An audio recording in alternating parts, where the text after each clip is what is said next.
Okay, Sif Zion and Siman Pei. Sif Zion and Siman Pei. We are continuing now. So now we say like this. Now we're talking about different things that are dips. So you have basically chardal is mustard. Chazeres, he teaches here as chrein, which is basically horseradish. Ushar mini tibulim are other types of things that you use as an accompaniment to like bread or things like that. The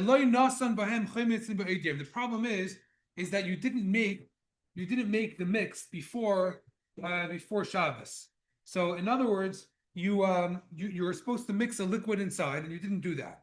So over here you have the material that you want to use now and mix it with something, and you didn't do it yet. So what do you do now? So the halacha is asur litim ben b'Shabbos ela b'shino. You're not allowed to make this mixture of, let's say, chardal, which is mustard, which was usually a powder that they would mix like liquid in, or this type of grain that they would mix something with it in as well. Some vinegar, he says, or something like that. So over here, you're not allowed to do that on Shabbos itself. Why not? What you're doing over here is you're basically using a liquid to create a paste, to cause things to stick together. And that very possibly would be called the malacha that's called lush. Lush means to knead, to make a dough. And over here, what you're doing is you're making a batter in this same exact way. You're mixing together a liquid together with whatever this food is that's not supposed to be there. The Hainu, and he explained, so what should you do? You could face forward. That would be very helpful. So what you could do is like this. The Hainu, sheyitin tchila es achlemetz bekli. The shino that you should do, the change that you should do, is you should first put the chlemetz into a kli. First you take the liquid, the vinegar, and you put it into a keli. Then, then you put the mustard in, or the chrein, which is the opposite way that you normally do. Normally you put the ingredients in, and then you put the water in to know how much to mix, or vinegar. But here you're doing it the other way around. But lo yasa belila ava, you also shouldn't make it into a thicker type of paste, more like thick. You should basically change the ratio to the point that there's going to be a lot more liquid. And when there's a lot more liquid, now it becomes very much of like a moist, wet type of mixture. And then this is only a much lower level of lush of kneading, because kneading was to make a batter, a dough, which was basically a thick, like a dough, like you imagine when you make challah. But if you're making just something that's very liquidy that you could like kind of turn it, it would spill. So if it even is lush, it would only be midrabanan. So if you do it with a shinoi, in this case for food, it would be okay. And here he says you should actually do a second shinoi, which is that you should also use a spoon. And sorry, instead of using a spoon, you should use betzbo, you should use your finger. Wash your hands with soap, obviously, so that no one has to be worried about where it was before. But the idea that you're not using the spoon, the keli, you're using your finger. Your other option is that you could also mix it with just mix it around as in twist it and turn it instead of using something to do. Please.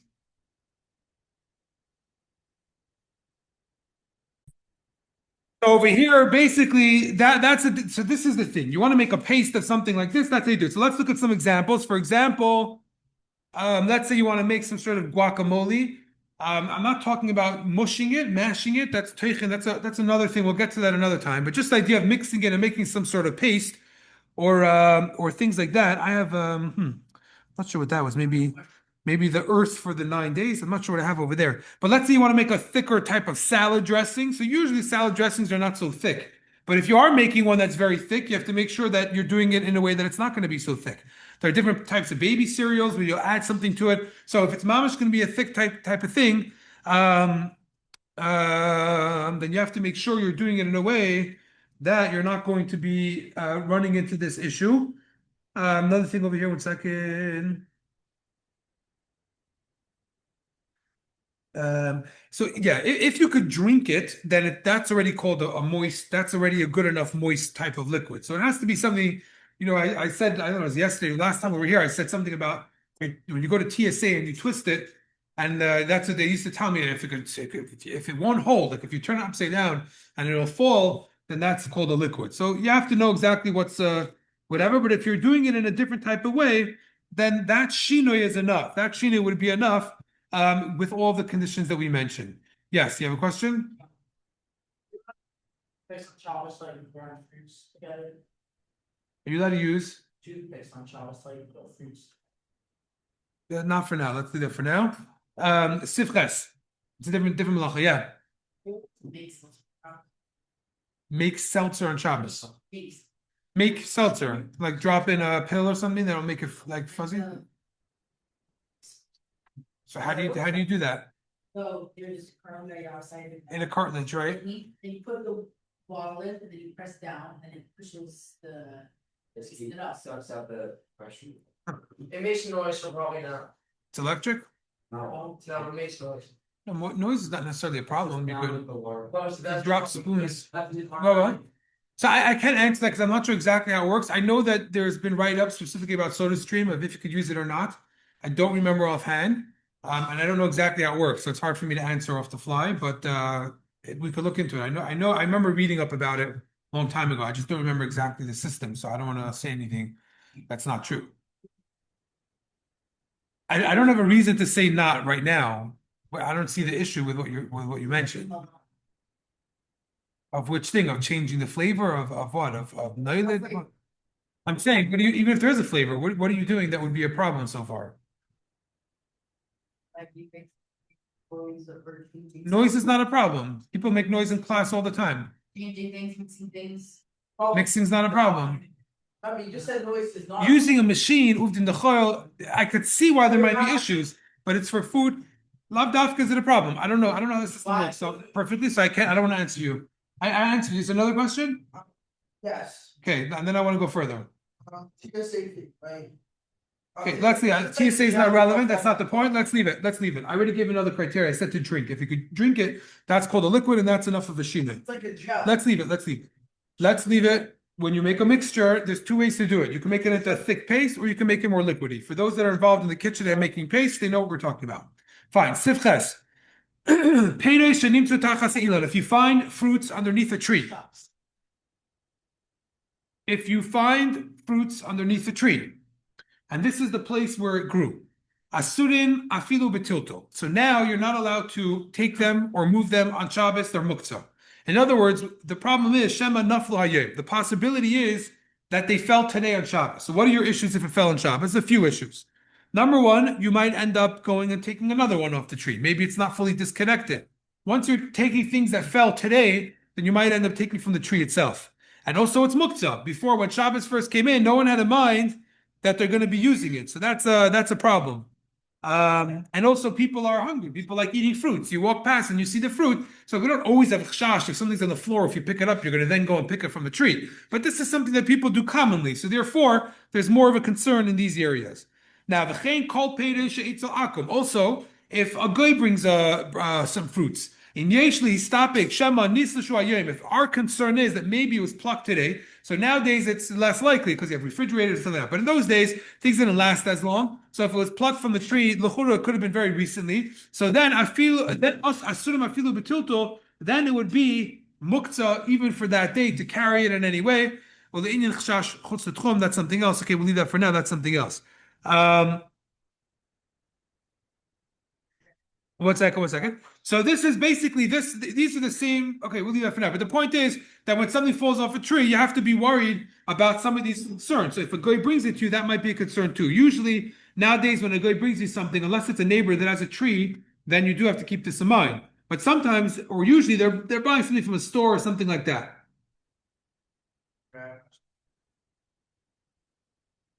Yeah. Be able to ask him to make that. You can't ask directly because then people answer what they want you to hear. So there's something called Masech Lefitumah. If the guy comes and he says, oh, you know what? The guy comes and he says that this, 2 days ago when I was pruning my tree, I plucked all these things and they're going to go bad because we're going out of town.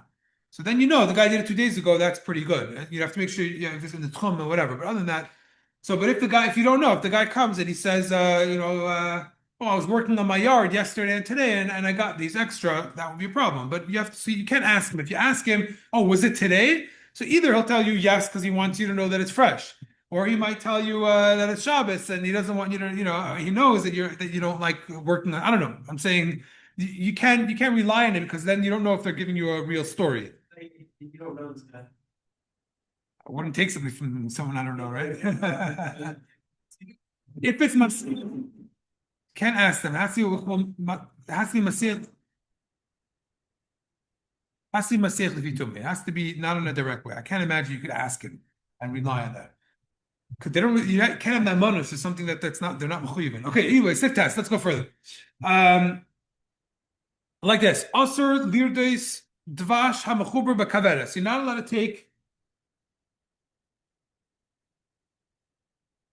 take honey that is on a honeycomb.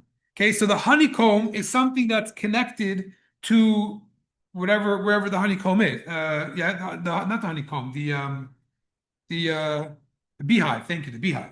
The beehive is something that's connected to the tree, to the wall, to wherever it is. So you're not allowed to take honey outside of the beehive because that's similar to what we call tailish. Tailish is when you disconnect something from where it's connected to. This beehive is connected to something.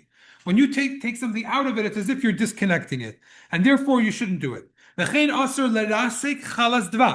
also not allowed to be crushing the honeycomb to get out the honey. Even if it was already taken out from the beehive the day before, you still shouldn't do that because that's already similar to what we call like boiler almost. You're separating the honey from where it's connected to, and therefore you shouldn't do it. Now, even though by boiler there was some conditions, we'll talk about it maybe tomorrow. We'll get into a lot more details about boiler. We'll start, but still, it looks too similar. Fine. So again, this is when the honeycomb when the beehive is connected, then you shouldn't touch it. And also from the honeycomb, you shouldn't be separating something from it on Shabbos itself by crushing it, because it looks like you're doing boiler. Now, let's say you have this honeycomb that you have with you now, and you didn't crush it before Shabbos. So then, so even if you didn't touch it, anything that's coming out of it on Shabbos itself is also usher as like a gzeira, basically, that you might end up doing it yourself if we let you have the honey. But if it's honey that's coming from the beehive by itself, that you could do. Okay, because there we're not worried that you're going to end up crushing the beehive, right? So that you don't have to make a gzeira. So again, there's a few different cases here. There's the beehive and the honeycomb. The beehive's issue is that it's connected, and therefore you can't disconnect it. The honey that comes out of the beehive is another story. It's coming out of a beehive, that's usually mutter. The honeycomb itself, you have to extract the honey. So if you crushed it before Shabbos, let's say, and then it's coming out, right? So if you crushed it before Shabbos, so then you could use the honey that comes from it. But if you didn't crush it from before Shabbos, so even if the honey is dripping from it on Shabbos, you shouldn't use it because that would be we're worried as a gzeira, you might end up doing a biyadayim. Yeah.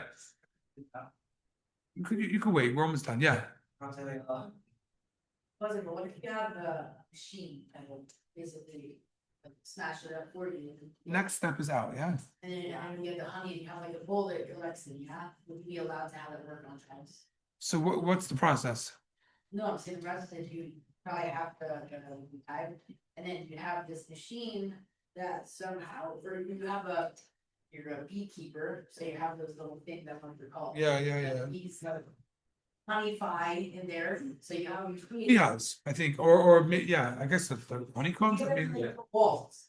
yeah. And they make the honeycombs, and then you have a machine that like pulls them out and like carbons them up so that it turns into honey. You're allowed to eat that on Shabbos. If it was done on Shabbos, when was it By a done? machine, yeah, it's on Shabbos. So you I can't imagine. It's on Shabbos. Why not? Yeah, I'd imagine it would be the same thing. We said that even if we said over here that we said the gzeira, even though if you didn't do it before Shabbos, then even if you don't do anything and the honey drips from it, it's still usher. Because it's a gzeira, you might end up doing it. So how's your machine doing it? It was set up from before? Yeah, And what if your machine breaks? you just have the honey that you have. Yeah, but I'm saying that the same gzeira would apply. I can't. He doesn't say. It's interesting. The lashon that he uses is not that you can't do it on Shabbos. He says if you didn't do it before Shabbos, then even if you don't touch it, you can't do anything from it. So that would imply all what you're saying would be even worse because you're actually doing it on Shabbos through a machine. So it has to be that it was crushed before Shabbos. I don't think it's a constant crushing, by the way. They would crush it, I think, once and then it would start dripping out.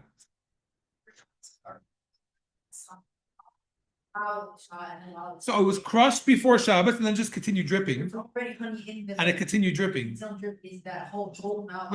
Wait, and it's continuing to drip or what? Or you're still. Make the honey, then put it in. I don't know if that's how it works. I don't know how long the process takes, but I don't think it takes that. I don't think it's like an ongoing thing. Let's see what honey that night. And it was done before, it was crushed before Shabbos. Not the whole thing. It looks like if you, I don't know, it's a good question. You got to stop your machine. Your machine shouldn't be working for you on Shabbos in that way, meaning noisy and producing things. We don't really like that. It has to be crushed before Shabbos. How much of it was after? That's a good question. I don't know. I don't have honey. I mean, I don't have bees. So I don't know. Let's do Yud. We just said about fruits that spread out under the tree. There was a problem. What happens if it's in your house or your own private chutzner, meaning not where it grew? So you had a bag or a basket and all the fruits just spread out. So mutter l'katzim, there's no problem for doing that. And in your house, you could even collect them, put them into a bag. There's no issue. Unless they're mamish all over the place, it might be a little bit of a problem. But let's say he says that they fell out mamish in your garden. You have one there, it's all over the place. Now you're going to go, you're going to be on all 4 feet, on all 4 hands and feet. You're going to be climbing all over trying to collect them. So then, you shouldn't put them into a basket together. You could collect them and eat them as you go along. Putting them in a basket is a malacha called ma'amr. Ma'amr is when you collect things in the field, gathering. What are you gathering usually? All the different stuff. It's a lot of effort. You take little pieces of wheat and hay and all that stuff. So in the field, when it fell, the issue we had over there was that it was number one muktzah, but also you might end up toilish and you might end up cutting it and all that stuff. Here, the other issue that we're dealing with now is ma'amr. So ma'amr is only in the place where it grew. You're not in the place where it grew. You're in your house. So over there, it's only like a chash. So depending on how it fell, how you could collect it. If it all fell in one area, you could collect it, put it back in the bag. If it's all over your whole house, a bunch of pieces of berries rolled everywhere, so maybe you shouldn't put it back into the bucket that it came in. Right, so you could collect it and eat it as you do it and collect it and put it into a plate. Yeah, Mishum Tirchi says. No, not Mishum Tircha. The Tircha itself makes it into this issue of Ma'amr because it's a Tircha. Right, so it has to be that if it's to that degree, then don't put it back in basically a basket. I would say maybe put it in a plate, eat some as you go along, that type of thing. Okay.